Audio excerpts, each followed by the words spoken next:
आकाशवाणी गोरखपुर से प्रादेशिक समाचार।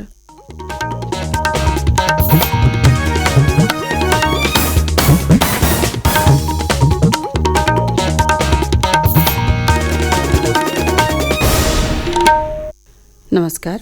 समाचार बुलेटिन के साथ मैं सुषमा श्रीवास्तव। पहले मुख्य समाचार। मुख्य सचिव से वार्ता के बाद अधिवक्ताओं ने राज्य में 14 दिनों से चल रही हड़ताल वापस ली। मुख्यमंत्री योगी आदित्यनाथ ने लखनऊ में राष्ट्रीय सुरक्षा गार्ड और प्रदेश पुलिस के संयुक्त अभ्यास गांडीव का किया अवलोकन।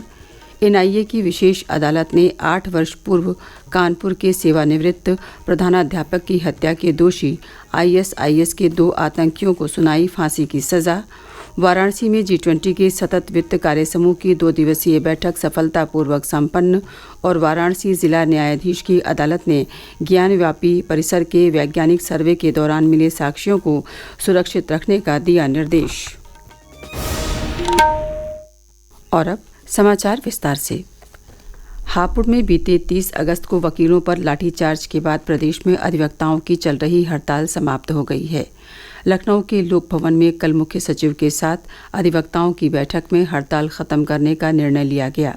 स्पेशल डीजीपी कानून व्यवस्था प्रशांत कुमार ने बताया कि वकीलों की मांगें मान ली गई हैं। उन्होंने कहा कि जैसे ही वकील कार्य पर वापस आएंगे कार्रवाई हो जाएगी।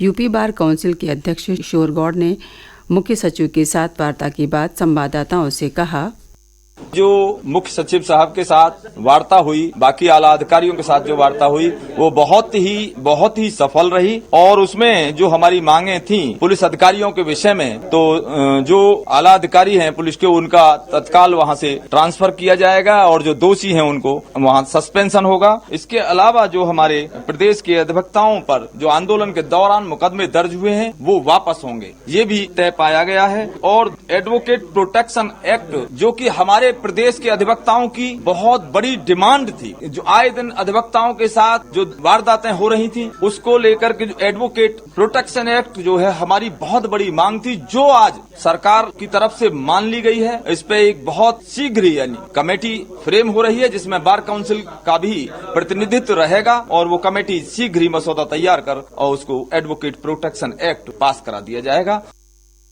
मुख्यमंत्री योगी आदित्यनाथ ने कल लखनऊ में राष्ट्रीय सुरक्षा गार्ड एनएसजी और प्रदेश पुलिस के संयुक्त अभ्यास गांडीव का अवलोकन किया। ये अभ्यास राजधानी के पुलिस मुख्यालय में आयोजित किया गया। गांडीव अभ्यास कार्यक्रम का उद्देश्य आतंकी हमले जैसी आपात स्थिति में सुरक्षा तैयारियों को परखना है। अभ्यास के दौरान लोक भवन में एनएसजी कमांडो और पुलिस के जवानों ने आतंकरोधी पूर्वाभ्यास किया। राष्ट्रीय जांच एजेंसी एनआईए की विशेष अदालत ने 8 वर्ष पूर्व कानपुर में सेवानिवृत्त प्रधानाध्यापक रमेश बाबू शुक्ला की हत्या के दोषी आईएसआईएस के आतंकियों आतिफ मुजफ्फर और मोहम्मद फैजल को फांसी की सजा सुनाई है। दोनों पर 10.5 लाख रुपए का जुर्माना भी लगाया गया है। क्षतिपूर्ति की रकम मृतक प्रधानाध्यापक के परिजनों को दी जाएगी। एनआईए की विशेष अदालत ने दोनों को 4 सितंबर को मामले में दोषी ठहराया था। वाराणसी में आयोजित G20 की सतत वित्त कार्य समूह की चौथी और अंतिम बैठक कल सफलतापूर्वक संपन्न हो गई। 2 दिवसीय बैठक में G20 समूह और अंतर्राष्ट्रीय संगठनों के 80 से अधिक प्रतिनिधियों ने भाग लिया। कई अन्य संगठन बैठक में वर्चुअल माध्यम से शामिल हुए।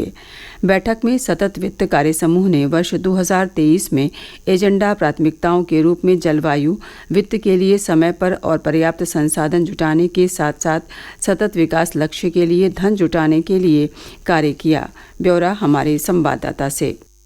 वाराणसी में 2 दिवसीय इस बैठक का उद्देश्य अंतिम 2023 G20 सतत वित्त रिपोर्ट पर संयुक्त रूप से सहमत होना है, जो प्राथमिकता वाले क्षेत्रों के लिए सिफारिशों के रूप में SFWG द्वारा किए गए कार्यों को आत्मसात करता है। चौथी बैठक में G20 के सदस्यों और अंतर्राष्ट्रीय संगठनों द्वारा G20 सतत वित्त रोड मैप पर हुई प्रगति पर भी चर्चा की गई। इस बैठक में कहा गया कि सतत विकास को प्राप्त करने के लिए सभी सदस्य देशों के सामूहिक प्रयासों की आवश्यकता है। SFWG की सभी बैठकों के माध्यम से दोनों सह अध्यक्षों अमेरिका और चीन, सदस्यों और आमंत्रित देशों के साथ ही अंतर्राष्ट्रीय संगठनों ने सक्रिय रूप से भाग लिया। सुशील चंद्र तिवारी, आकाशवाणी समाचार, वाराणसी। प्रादेशिक समाचार आप आकाशवाणी गोरखपुर से सुन रहे हैं। ये समाचार बुलेटिन हमारे YouTube channel AIR news Gorakhpur और ट्विटर हैंडल AIR न्यूज़_GKP पर भी उपलब्ध है। वाराणसी जिला न्यायाधीश अजय कृष्ण विश्वेश की अदालत ने ज्ञानव्यापी परिसर के वैज्ञानिक सर्वे के दौरान मिले साक्ष्यों को सुरक्षित रखने का निर्देश दिया है। मामले में वादिनी राखी सिंह के आवेदन पर अदालत ने ये आदेश दिया। अदालत ने भारतीय पुरातत्व सर्वेक्षण ASI को सर्वे में मिले साक्ष्यों की सूची बनाकर जिला मजिस्ट्रेट और न्यायालय को सौंपने का निर्देश दिया। न्यायालय के आदेश पर अंजुमन इंतजामिया मसाजिद कमेटी ने आपत्ति दाखिल की है।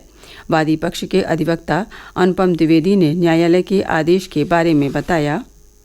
राखी सिंह जो कि विश्व वैदिक सनातन संघ की फाउंडर मेंबर भी हैं, उनकी तरफ से उनके 3 अधिवक्ताओं ने एक प्रार्थना पत्र दाखिल किया था। इन टोटलिटी अगर बताया जाए तो इन सारे एप्लीकेशन का लब्बो-लुबाब कंक्लूजन था to preserve the historical and clinching evidence जो कि हमारे मुकदमे से संबंधित है, उनको प्रिजर्व करने हेतु एप्लीकेशन फाइल किया गया था। उस पर सुनवाई 8 तारीख यानी 8 सितंबर को कंप्लीट हो गई थी। उस पर माननीय न्यायालय ने कल देर शाम फैसला दिया और उस फैसले में जो है माननीय न्यायालय ने ASI को यह डायरेक्ट किया कि जितने भी सामान अभी तक मिले हैं और जो मिलेंगे सबका आप लिस्ट तैयार करेंगे और लिस्ट तैयार करके वो सारी लिस्ट जो है वो आप एक माननीय न्यायालय को प्रति देंगे और एक प्रति जो है वो आप देंगे DM साहब के सामने जमा करेंगे। मेरी माटी मेरा देश कार्यक्रम के तहत प्रदेश भर में अमृत कलश में पवित्र मिट्टी और अक्षत एकत्र करने का अभियान चल रहा है। कानपुर नगर के गोविंदनगर विधानसभा क्षेत्र से विधायक सुरेंद्र मैथानी ने पनकी में कल इस अभियान की शुरुआत की। इसके तहत घर घर जाकर अमृत कलश में मिट्टी और अक्षत एकत्र किया गया। वहीं बस्ती के सांसद हरीश द्विवेदी ने कल जिले के कप्तानगंज विधानसभा क्षेत्र के रखिया गांव में वीर शहीदों के सम्मान में शिलापट का अनावरण किया। उन्होंने लोगों को पंचप्रण की शपथ दिलाई। मऊ जिले में विकासखंड रानीपुर की ग्राम सभा अमारी में नेहरू युवा केंद्र के तत्वावधान में स्वतंत्रता संग्राम सेनानी स्वर्गीय पंडित फूलचंद उपाध्याय के आवास पर मेरी माटी मेरा देश कार्यक्रम का आयोजन किया गया। लोगों ने घर घर जाकर पवित्र मिट्टी और अक्षत एकत्र किया। समाजवादी पार्टी के नेता और पूर्व मंत्री आजम खान और उनके करीबियों के निवास पर आयकर विभाग की छापेमारी कल दूसरे दिन भी जारी रही। आयकर विभाग ने मध्य प्रदेश, महाराष्ट्र और उत्तर प्रदेश में आजम खान के 30 से अधिक ठिकानों पर छापे मारे हैं।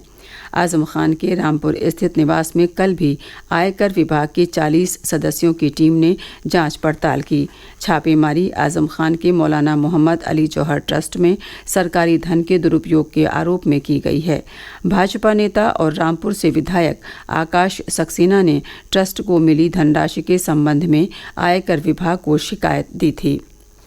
उप मुख्यमंत्री ब्रजेश पाठक कल 2 दिवसीय दौरे पर वाराणसी पहुंचे, जहां वे विभिन्न कार्यक्रमों में हिस्सा लेंगे।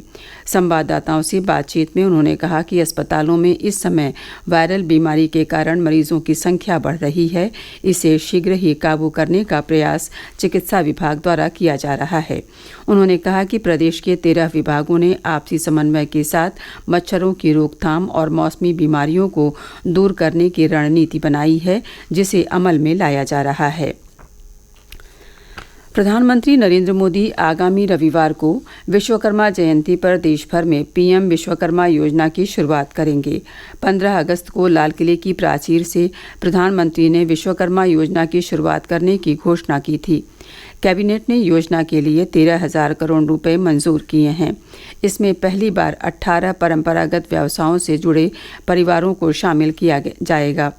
ये योजना पूरे देश में ग्रामीण और शहरी क्षेत्रों के कारीगरों और शिल्पकारों को सहायता प्रदान करेगी। योजना के तहत परंपरागत कार्यों से जुड़े लोगों के कौशल विकास, बाजार पहुंच और आर्थिक सहयोग पर ध्यान दिया जाएगा। इसके तहत उन्हें बेसिक और एडवांस ट्रेनिंग भी दी जाएगी। 2028 तक योजना से जुड़े 30 लाख परिवारों में से प्रति परिवार के किसी एक व्यक्ति को जोड़ा जाएगा। और अब अंत में मुख्य समाचार एक बार फिर। मुख्य सचिव से वार्ता के बाद अधिवक्ताओं ने राज्य में 14 दिनों से चल रही हड़ताल वापस ली। मुख्यमंत्री योगी आदित्यनाथ ने लखनऊ में राष्ट्रीय सुरक्षा गार्ड और प्रदेश पुलिस के संयुक्त अभ्यास गांडीव का किया अवलोकन। NIA की विशेष अदालत ने 8 वर्ष पूर्व कानपुर के सेवानिवृत्त प्रधानाध्यापक की हत्या के दोषी ISIS के 2 आतंकियों को सुनाई फांसी की सजा। वाराणसी में G20 के सतत वित्त कार्य समूह की 2 दिवसीय बैठक सफलतापूर्वक संपन्न और वाराणसी जिला न्यायाधीश की अदालत ने ज्ञानव्यापी परिसर के वैज्ञानिक सर्वे के दौरान मिले साक्ष्यों को सुरक्षित रखने का दिया निर्देश। इसी के साथ प्रादेशिक समाचारों का ये बुलेटिन समाप्त हुआ। नमस्कार।